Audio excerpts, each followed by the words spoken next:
ជីវិតមានតែមួយនោះទេមួយនោះទេជីវិតមានតែមួយនោះទេមួយនោះទេ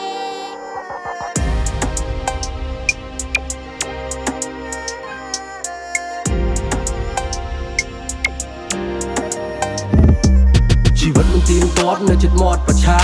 ចង់ទឹកកពើឡើងលើជុកខ្លាចូលព្រៃកិច្ចបលាចូលផ្សារកិច្ចបលីខ្ញុំអង្គុយហត់នឹងជីវិតមួយនេះជីវិតមិនទៀងទាត់នៅជិតមាត់ប្រឆា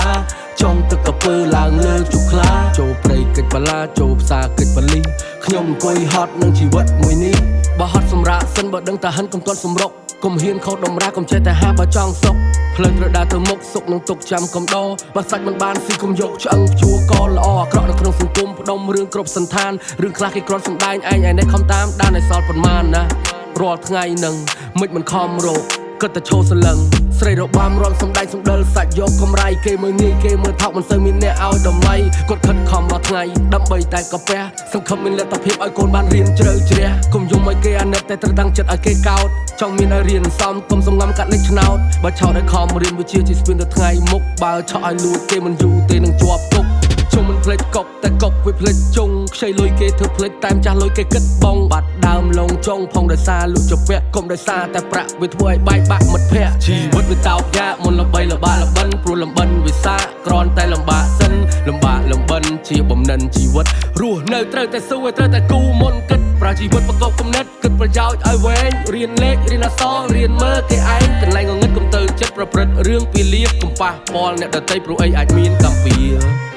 Daddy Chi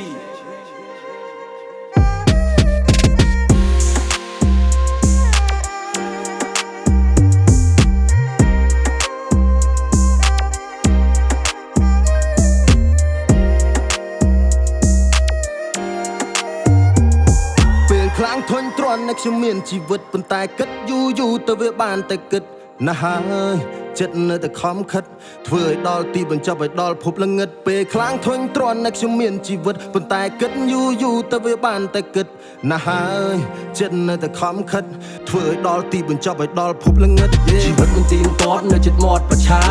ចង់ទឹកកពើឡើងលើជុកខ្លាចូលព្រៃកិច្ចបលាចូលផ្សារកិច្ចបលីខ្ញុំអង្គុយហត់នឹងជីវិតមួយនេះខួរតែមកកលោកកន្លះតែពេលខ្លះវាដូចមួយតោនសំឡេងនៅក្នុងវិជាវាប្រៀបដូចជា surround sound ខ្សឹបឲ្យខ្ញុំធ្វើរឿងមិនទាប់បីនៅពេលដែល feel down យំមកបានមកយកតែក្បាលខ្ញុំមិនដែលអោនព្រោះតែឃើញគេលំបាកជាងយើងឆាន់ពាក់គេនៅតែផ្ញើទូជាដើរថ្មើរជើងខ្យល់យ៉ាងណាក៏នៅតែស៊ូបកាត់ភ្លើងហែលឆ្លងអូដែលពុកពេញទៅដោយឆ្លើងព្រោះកាពះស្រែកខំហែកដល់មិនចាំស្អែកដំដែកឬក៏យំយែង C'est la vie trop il faut l'accepter Ce n'est pas un rêve c'est la réalité ouais ហើយនេះត្រៃមកខ្លួនឯងត្រូវមានចំហើយក៏មានតែផ្សាយនៅខាត់វេលានៅការបលែងនៅការបលែងមិនបែរមិនចាច់តែស្អីជាស្អីអ្វីជាស្អីចឹងឲ្យគេសើចឬឲ្យគេស្ញាច់មុនពេលគេដុតឲ្យខ្លាចឲ្យស្គាល់រសជាតិជាខ្មោចជីវិតមិនទៀងទាត់នៅជិតមាត់ប្រឆា